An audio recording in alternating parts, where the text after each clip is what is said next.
여기 평화를 좀 다른 방식으로 이야기하는 책이 한 권 있습니다. 바로 평화를 만드는 사람들의 기록법인데요. 이 문장을 보면 어떤 생각이 드세요? 이게 무슨 거창한 선언 같은 게 아니에요. 오히려 우리 일상 속 아주 사소한 행동이 어떻게 평화랑 연결될 수 있는지 그 가능성을 보여주는 문장이죠. 이 책을 쓴 정원옥 작가님을 흔히 생각하는 평화운동가라고 생각하면 아마 좀 놀라실 거예요.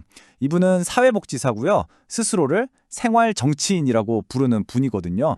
작가님이 평화를 배운 곳은 어떤 시위 현장이 아니었어요.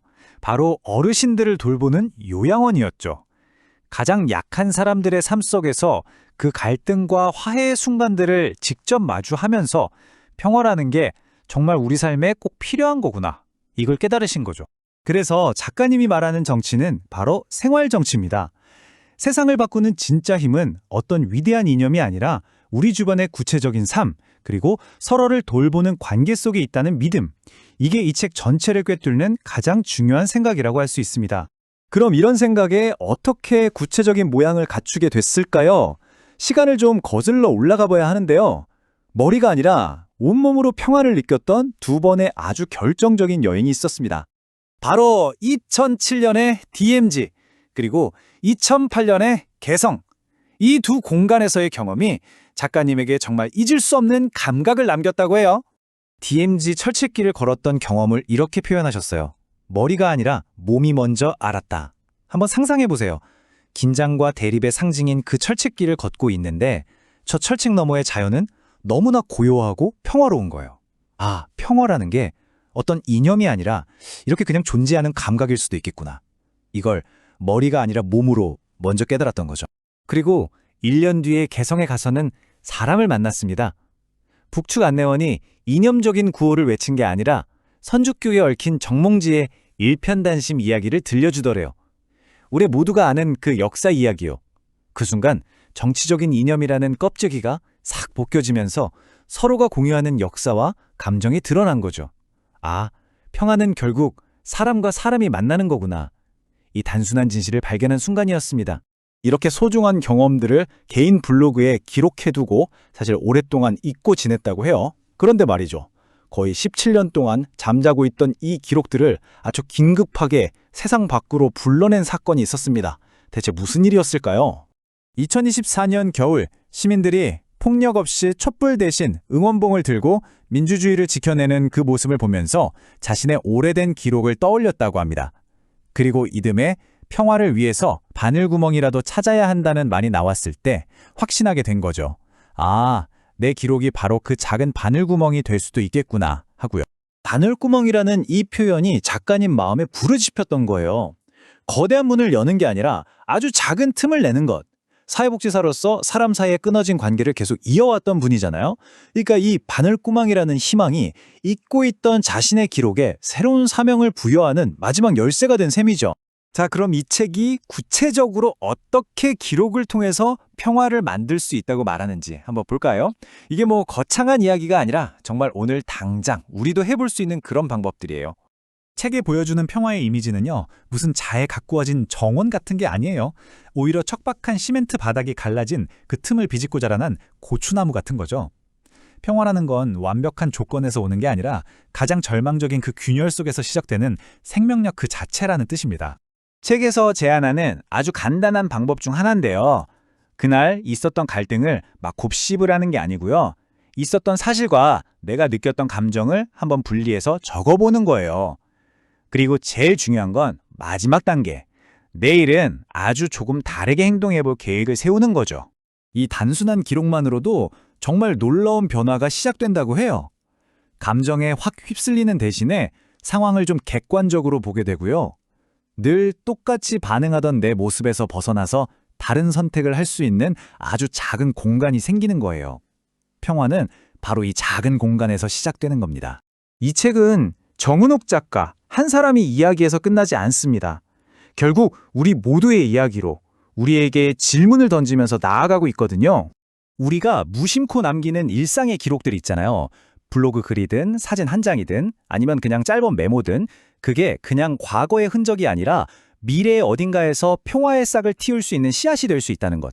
이게 이 책이 우리에게 던지는 가장 중요한 메시지인 것 같습니다. 그래서 마지막 질문은 바로 이겁니다. 거창한 평화가 아니어도 좋아요. 당신의 삶 속에서 당신은 어떤 평화를 기록하고 싶으신가요? 여러분, 혹시 까맣게 잊고 있던 옛날 일기장이나 싸이월드 시절에 썼던 블로그 글 같은 거 있으세요? 오늘은 정은옥 작가의 책을 통해 바로 그 잠자고 있던 기록들이요, 어떻게 평화를 만드는 아주 강력한 도구가 될 수 있는지 그 놀라운 이야기를 한번 따라가 보려고 합니다. 자, 본격적으로 시작하기 전에 여러분께 딱 하나만 여쭤볼게요. 먼지 쌓인 블로그, 아니면 휴대폰 갤러리, 저 구석에 잠자고 있는 사진들, 또 서랍 속 낡은 노트까지. 여러분의 기록, 지금 어디쯤에서 잠들어 있나요? 이 모든 이야기의 시작은요, 바로 2008년에 쓰인 아주 오래된 블로그 글 하나에서 비롯됩니다. 사회복지사이자 시민운동가였던 저자가 개성을 방문하고 남겼던 이 기억, 무려 10수년 동안이나 그냥 잠자고 있던 이 기록이 어떻게 갑자기 깨어나서 지금 우리에게 정말 중요한 메시지를 던지게 됐을까요? 그 여정을 한번 같이 따라가 보시죠. 네, 그래서 오늘 우리는 이런 순서로 이야기를 따라가 볼 거예요. 먼저 프롤로그, 하나의 기록이 깨어나다로 시작해서요. 1부에서는 기억이 현재가 될 때를, 2부에서는 평화를 감각하다, 그리고 3부에서는 틈에서 자라나는 평화를 살펴볼 겁니다. 마지막 에필로그에서는 우리 각자가 쓸 평화의 첫 문장에 대해 생각해 보면서 마무리할게요. 자, 그럼 프롤로그부터 시작해 볼까요? 모든 것의 시작, 바로 하나의 기록이 깊은 잠에서 깨어나는 그 순간입니다. 이 책을 쓴 정은옥 작가는요, 이력이 좀 독특해요. 뭐랄까, 한 사람 안에 두 개의 세상이 있는 것 같달까요? 한편으로는 사회복지사로서 어르신들을 돌보고 또 다른 한편으로는 시민운동가로서 DMZ나 개성 같은 분단의 현장을 직접 걸었어요. 이 전혀 달라 보이는 두 경험이 딱 만나는 바로 그 지점에서 오늘 우리가 나눌 이야기가 시작됩니다. 자, 이제 1부로 넘어갑니다. 기억이 현재가 될 때, 정말 흥미로운 지점인데요. 그냥 과거인 줄로만 알았던, 완전히 잊고 있던 그 기록이 어떻게 갑자기 지금, 바로 여기 우리에게 말을 걸어오게 되는지 그 마법 같은 순간을 한번 들여다보죠. 보세요. 작가의 기억은 정말 10년 넘게 그냥 멈춰 있었어요. 2007년에 DMZ를 걸었던 일, 2008년에 개성에 갔던 일, 다 그냥 낡은 앨범 속 사진 같은 거였죠. 그런데 이 책에서는 가상의 상황을 설정합니다. 만약 2024년 같은 엄청난 정치적 위기가 닥친다면 바로 그 순간 이 빛바랜 기억들이 어떻게 번쩍 하고 되살아나서 지금의 문제가 되는지를 보여주는 거예요. 그리고 그 기폭제가 된 게 바로 이 한마디였습니다. 책 속 2025년 대통령의 이 말, 바늘구멍만 한 틈이라도 열어야 합니다. 이 말이요, 거대한 국가 담론의 차원을 넘어서 작가의 아주 개인적이고 저 깊숙이 묻어뒀던 DMZ에서의 기억과 찌릿하고 연결된 거죠. 틈이라는 단어 하나가 잠자던 모든 감각을 깨워버린 거예요. 이게 바로 일보의 핵심 메시지입니다, 여러분. 여러분이 가진 그 오래된 기록들 있잖아요. 그거 그냥 지나간 역사가 아니라는 거예요. 언젠가 지금의 나에게 말을 걸기 위해서, 오늘의 나를 비춰주기 위해서, 그냥 조용히 현재형이 될 그 순간을 기다리고 있는 것뿐입니다. 자, 그럼 2부로 가볼까요? 평화를 감각하다. 여기서부턴 아주 재밌어집니다. 우리가 흔히 생각하는 평화는 좀 딱딱하고 어려운 개념이잖아요. 근데 그게 아니라 우리 몸으로 직접 느끼고 배우는 아주 구체적인 경험이라는 거죠. 아니, 그럼 평화를 어떻게 배운다는 걸까요? 작가는 딱 3가지를 말해요. 바로 우리의 몸, 그리고 눈, 마지막으로 마음을 통해서라고요. 하나씩 한번 뜯어보죠. 첫 번째, 몸으로 배우는 평화입니다. 상상해보세요. 155마일, 그러니까 거의 250km에 달하는 DMZ 철제길을 내 2발로 직접 걷는 거예요. 이 경험은요, 작가에게 가르쳐 준 거죠. 아, 평화는 머리로 이해하는 복잡한 이론이 아니구나.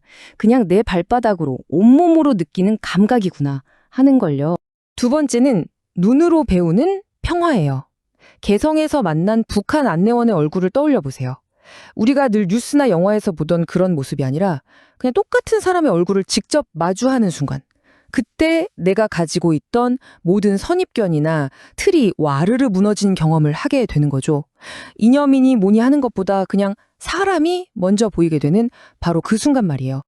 자, 마지막은 마음으로 배우는 평화입니다.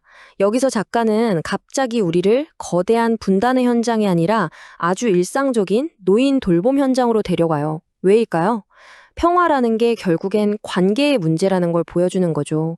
그냥 꽉 잡아주는 손의 온기, 상대방의 시간에 맞춰서 내 걸음을 늦춰주는 것, 그런 아주 작고 사소한 행동에서 진짜 평화가 시작된다는 걸 말이에요. 이제 3부입니다. 저는 이 부분이 이 책의 하이라이트라고 생각하는데요. 틈에서 자라나는 평화. 평화가 도대체 어디서, 어떻게 시작되는지에 대한 정말 놀라운 비유가 여기서 등장합니다.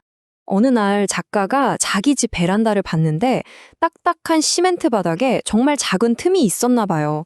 근데 거기서 고추나무 하나가 자라고 있는 걸 발견한 거예요. 와, 바로 이거다. 이게 바로 평화의 본질이구나. 평화라는 건요, 모든 조건이 완벽하게 갖춰지길 기다리는 게 아니라는 거죠. 아주 작은 틈, 정말 바늘구멍만 한 틈만 있어도 기어코 싹을 틔운다는 겁니다. 평화는 이념이 아니다. 생명력이다. 스스로 길을 찾는다. 아, 정말 멋진 문장이죠. 그러니까 평화는 누가 위에서 만들어주는 그런 게 아니라는 거예요. 그냥 그 자체로 살아있는 힘, 생명력이라는 거죠. 아무리 막혀 있어도 아주 작은 틈이라도 있으면 어떻게든 비집고 나와서 자라나는 그런 힘 말이에요. 그리고 이 틈과 생명력이라는 깨달음은요, 여기서 멈추지 않고 엄청난 비전으로까지 이어집니다. 보세요.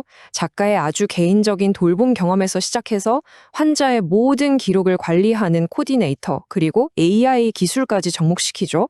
그리고 최종적으로는 남과 북이 서로의 생명을 함께 돌보는 평화복지라는 개념까지 제안하게 되는 겁니다. 한 사람의 작은 경험이 거대한 평화 시스템으로 확장되는 정말 놀라운 순간이죠. 자, 이제 정말 마지막 에필로그입니다. 지금까지의 모든 이야기가 이제는 작가의 손을 떠나서 바로 우리 각자에게로 넘어오는 시간입니다. 당신이 쓸 평화의 첫 문장, 과연 무슨 의미일까요? 결국 이 모든 이야기는 다시 우리에게로 돌아오는 거예요. 이게 이 책이 우리에게 주는 가장 큰 희망의 메시지라고 생각해요. 여러분이 오늘 무심코 남긴 작은 기록 하나, 그냥 흘려보낸 생각 하나가요, 언젠가 어딘가에서 다른 누군가에게는 평화를 만들어 나가는 바로 그 첫 문장이 될 수 있다는 겁니다. 우리의 기록은 그렇게 서로 연결되고 또 확장되는 거죠. 그래서 이 마지막 질문은 이제 온전히 여러분의 몫입니다.